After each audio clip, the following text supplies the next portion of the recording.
Tuwang-tuwa ang mga fans ng Queen of All Media nang muling magbigay nga ito ng update sa pamamagitan ng kwento ni Kim Chiu, kung saan nga ay sinabi ni Kim na umaayos ang kalagayan ng kanyang ate Kris. Ilang mga photos din ang binahagi nila na very sweet at makikita nga rin na maganda ang lugar na kung saan ay nananatili ang Queen of All Media. Samantala, ilang mga fans ang nagsasabing sana daw ay magtuloy-tuloy na ang paggaling ni Kris at ganun din ang maayos na relasyon nito kay Mark Leviste. Matatandaang naging makulay ang love story ng dalawa at tila on and off nga ito dahil na rin sa mga salitang nabitawan at sa mga pagkakataong hindi nagustuhan ni Kris ang mga post ni Mark Leviste sa social media.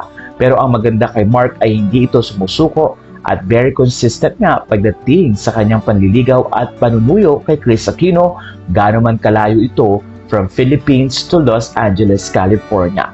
Matatandang kamakailan ay sinabi ni Mark Leviste na naiwan niya ang puso sa nasabing lugar. Kaya naman sa post ni Kim ay nagpasalamat din si Mark Leviste dahil hindi nakalimutan ni Kim Chiu na bisitahin ang kanyang ate na si Kris. Narito ang naging mensahe ni Mark para kay Kim Chiu. "You're the sweetest. Thank you for visiting us despite your hectic schedule. Kahit tuling araw mo sa LA, kung kailan pa uwi ka na sa Pilipinas, nagawan mo pa ng paraan na makabisita kay Kris Aquino. And you even had to take an Uber just to see her. God bless you always, KCA, Kim Chiu Aquino, Panganay."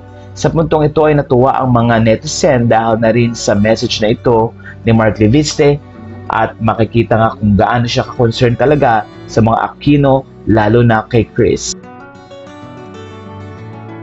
Mga netizen ang natuwa dahil hindi na raw talaga tampo lang ito, kundi naging maayos na ang relasyon ng dalawa. Sabi na isang netizen, tampo-tampo lang si Kris, ganyan naman mga babae, importante, hindi sumusuko ang lalaki. Sa puntong ito rin ay suportado ng mga netizen at fans ni Kris ang love story nila ni Mark Leviste.